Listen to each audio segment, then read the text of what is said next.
തിരുവനന്തപുരത്തെ MVD വാഹനങ്ങളുടെ flag off വേദിയിൽ നിന്ന് ഗതാഗത മന്ത്രി KB ഗണേഷ് കുമാർ ഇറങ്ങിപ്പോയി. പരിപാടി സംഘടിപ്പിക്കുന്നതിൽ ഉദ്യോഗസ്ഥർക്ക് വലിയ വീഴ്ച സംഭവിച്ചുവെന്നും പരിപാടി റദ്ദാക്കിയെന്നും മന്ത്രി വേദിയിൽ തുറന്നടിച്ചു.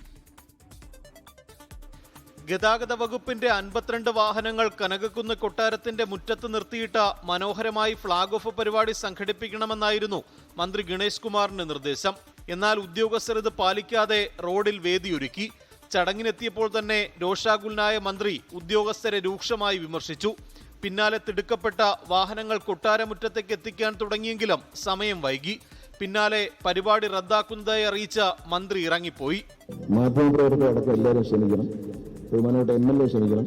ഈ പരിപാടി റദ്ദാക്കിയിരിക്കുന്നു. കാരണം ഈ പരിപാടി സംഘടിപ്പിക്കുന്നതിൽ മോട്ടോർ വെഹിക്കിൾ ഡിപ്പാർട്ട്മെന്റ് ഉദ്യോഗസ്ഥന്മാർക്ക് വലിയ അപാകത സംഭവിച്ചിട്ടുണ്ട്.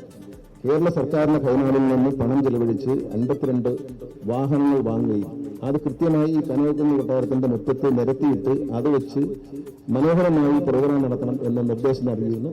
ഉദ്യോഗസ്ഥൻ അതിന് യാതൊരു ഉത്തരവാദിത്വം കാണിച്ചില്ല. മാത്രമല്ല, ഈ ചടങ്ങിലേക്ക് വന്നിരിക്കുന്നത് എന്റെ പാർട്ടിക്കാരും എന്റെ പേഴ്സണൽ സ്റ്റാഫും KSRTCയിലെ ജീവനക്കാരും മാത്രമാണ്. ഒരാളെ പുറത്തുനിന്ന് വിളിക്കുകയോ ഈ പരിപാടിക്ക് വേണ്ടി ഒന്നും തന്നെ ചെയ്യാത്തതുകൊണ്ട് ഉദ്യോഗസ്ഥന്റെ പേരിൽ നാളെ നടപടിയെടുക്കും. ഈ പരിപാടി ദയവ് ചെയ്ത് ക്ഷമിക്കണം, ഈ പരിപാടി ഇവിടെ റദ്ദാക്കുകയാണ്. വേദിയിൽ ആളില്ലാതിരുന്നതും മന്ത്രിയെ ചൊടിപ്പിച്ചു. കാരണക്കാരായ ഉദ്യോഗസ്ഥർക്കെതിരെ നടപടിയുണ്ടാകുമെന്നും മന്ത്രി. ഇതിന്റെ മുറ്റത്ത് വണ്ടി കയറ്റിയിട്ടാൽ ടൈൽസ് പൊട്ടും എന്നൊരു ഉദ്യോഗസ്ഥൻ പറഞ്ഞത്. ആ ഉദ്യോഗസ്ഥൻ ആരാണ്? കാരണം കാറ് കയറ്റിയിട്ട പൊട്ടുന്ന ടൈൽസ് അല്ല ഇട്ടെങ്കിൽ ആ ഉദ്യോഗസ്ഥൻ ആരാണെന്ന് ബന്ധപ്പെട്ട മന്ത്രിക്ക് ഞാൻ കത്ത് കൊടുക്കും.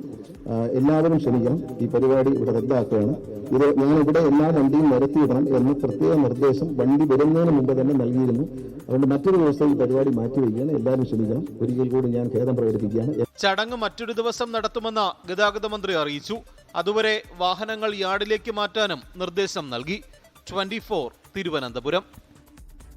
ലോകത്തെവിടെയായാലും ഏത് സമയത്തും 24 വാർത്തകളും ഓഗ്മെന്റഡ് റിയാലിറ്റി പാക്കേജുകളും എക്സ്പ്ലെയിനറുകളും വിശദമായി കാണാൻ ഞങ്ങളുടെ YouTube ചാനൽ നിങ്ങൾക്ക് സബ്സ്ക്രൈബ് ചെയ്യാം.